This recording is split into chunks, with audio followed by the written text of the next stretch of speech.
Hi friends, मी सोनिया तुमचं सोनियाज किचनमध्ये परत एकदा स्वागत करीत आहे। आज आपण बघणार आहोत हिवाळा स्पेशल बाजरीचे वडे। ठीक आहे, तर इथे आता आपण साहित्य बघून घेऊयात। इथे बाजरीचं पीठ घेतलेलं आहे।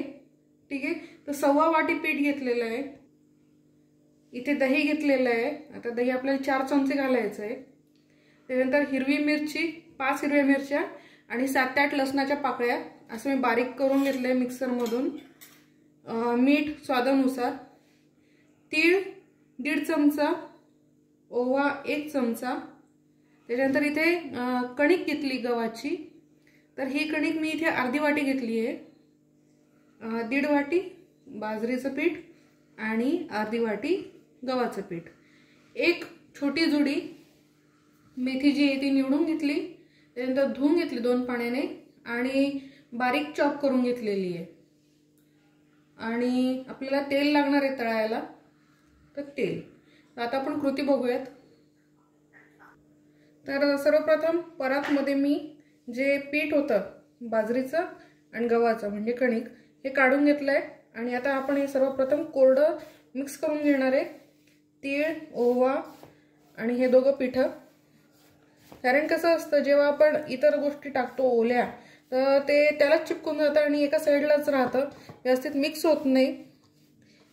यासाठी आधी व्यवस्थित पिठामध्ये मिक्स करून घ्यायचं।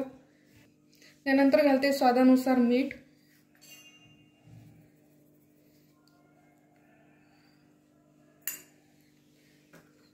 आता जो हिरवी मिरचीचा आणि लसणाचा ठेचा करून घेतलाय तो घालते। थोडासा पसरवून टाकायचा जेवढं शक्य आहे तेवढं, आणि एकदम बारीक पण करू नका, थोडा आदरवदर राहू द्या म्हणजे छान चव येते।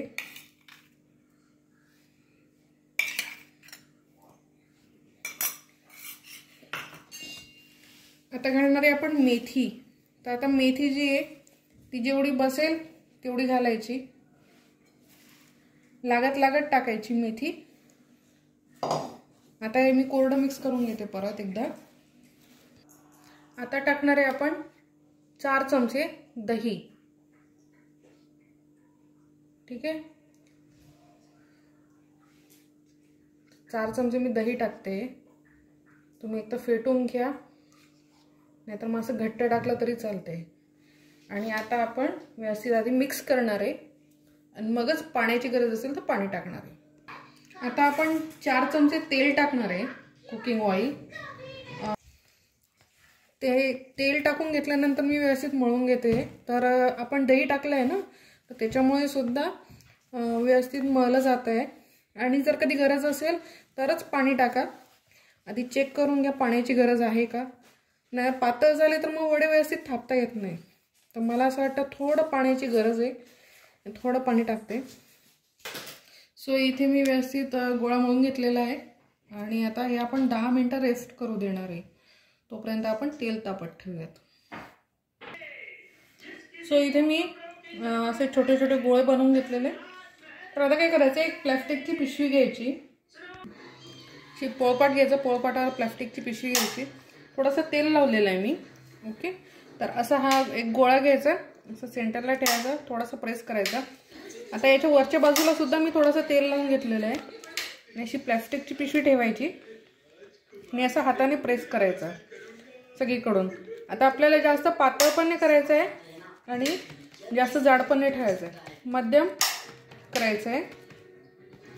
तर अशी जास्त मोठी साईज नाही करायची अशी आणि एकदम छोटी पण नाही करायची, मध्यम करायची। ठीक आहे, आता तेल तापलेलं आहे। आता काही लोक काय करतात की याच्यावरतून तीळ लावतात, तर तेलामध्ये मग ते तीळ वेगळे होऊन जातात। ठीक आहे, तर मग मी तीळ वरतून लावलेलं नाही आहे। तुम्हाला आवडत असतील तर तुम्ही इथे साईडला जे ते आपण तेल लावून घेतलं त्याच्यावरती थोडेसे तीळ टाकायचे बुरबुरून, त्याच्यावरती थापायचं।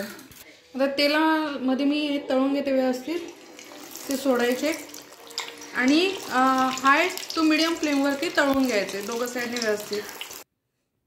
सो फ्रेंड्स, मी इथे सर्व करून घेतले आपले बाजरीचे वडे आणि खूप क्रिस्पी झालेले आहे आणि खूप हेल्दी सुद्धा आहे, हेल्दी पौष्टिक।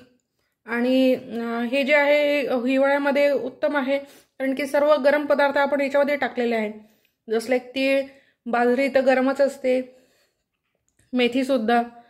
तर कशी वाटली आजची रेसिपी? आवडली ना? तर नक्की व्हिडिओला लाईक करा, व्हिडिओची लिंक शेअर करा फ्रेंड्स अँड फॅमिलीजमध्ये.